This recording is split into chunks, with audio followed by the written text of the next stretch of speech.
Money. It flows through our lives like water through a river, ever present and essential for human flourishing.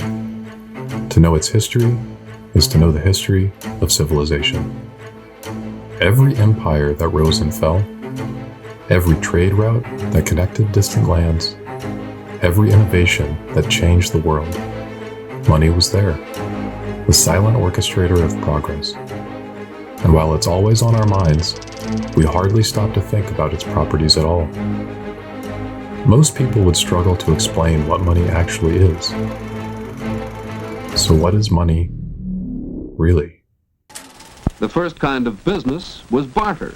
A good stone cutter, for instance, might make a few extra tools and simply trade them for furs and other things. From barter, shells and stones in the elder days, to the digital pulses racing through fiber optic cables today, humanity has experimented with countless forms of money. But two titans have dominated the stage for most of our history. Precious metals and fiat currency. Each carries its own story, its own strengths, and its own fatal flaws. Fiat money is fungible and divisible. It's also easily transferable from one person to another, over distance as electronic cash, or in the form of paper money, allowing for anonymity between transacting parties. On the other hand, fiat lacks scarcity. It's just a piece of paper or a database entry on a server, making it effortless to quickly print more of it. And when it comes to durability, a banknote might survive a trip through the washing machine, but the lifespan of a fiat currency itself averages only 27 years. Even those currencies that have endured longer, like the US dollar, have lost up to 98% of their value since inception. Gold, by contrast, is not as easily divisible or transferable as paper money, but precious metals endured for millennia and are unrivaled in scarcity. No one can just print more of it. Every ounce must be mined from the ground, refined through fire, and shaped by human hands. This is the ancient gift of precious metals, scarcity written in the very laws of physics. Gold has been humanity's trusted store of value for over 5,000 years. From the pharaohs of Egypt to the emperors of Rome, from the merchants of Venice to the gold rushes of California, this yellow metal has outlasted every empire, every currency, every economic system. It's the ultimate survivor. But its greatest strength is also its greatest weakness. Its scarcity makes it valuable, but impractical for commerce at scale.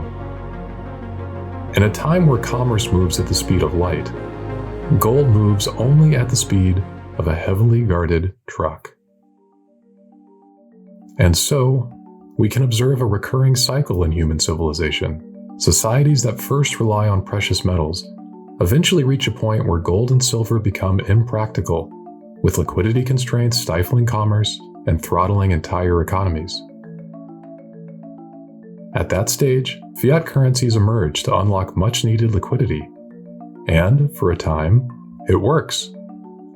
But inevitably, the authorities behind these currencies grow untrustworthy, piling on debt at will to fund ambitious projects.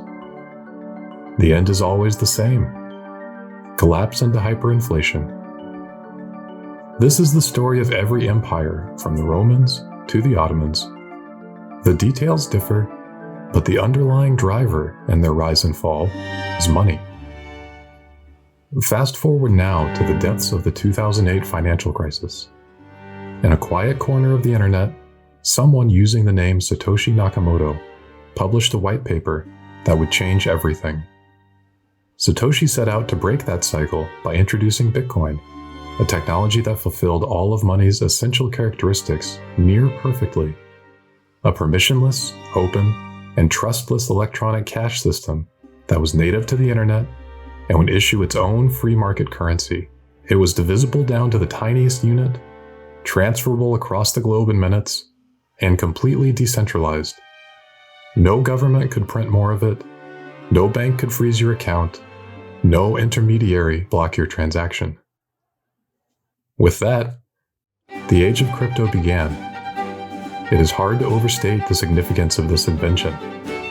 Future historians may place it alongside the printing press or the internet, perhaps even scripture itself, as a turning point in civilization. Once carried forward, this technology will reshape human history. It may take some time for the age of crypto to fully materialize, but the future is already written in the code. But to carry forward correctly, and to realize its transformative potential, crypto must work at mass scale, because the world is heading there faster than most realize. Digital payments are on the verge of explosive growth.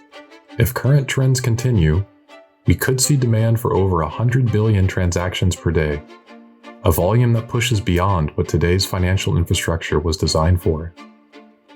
Now, it's true that legacy finance can scale their throughput sufficiently by simply adding more data centers, but what they cannot provide is instant transaction settlement and global interoperability. This drawback can be mitigated to some extent, but at planetary scale, it becomes a structural weakness. Existing systems have a hard time keeping up, relying on a complex layering of intermediaries for upfront liquidity. Credit cards may feel instant, but settlement takes up to weeks. Even stock markets, the pinnacle of modern finance, still settle trades on a 2-day delay. A truly revolutionary crypto is designed to solve all these requirements. That's why scalability and instant finality matters. When transactions are done around the globe without intermediaries and finalized within seconds, without reversals, chargebacks, or settlement delays, entirely new forms of economic activity become possible. Not just faster versions of the same old, but new use cases altogether. Value flowing as seamlessly as information does online, enabling commerce to happen at the speed and scale of the internet itself. This is what we're building at eCash.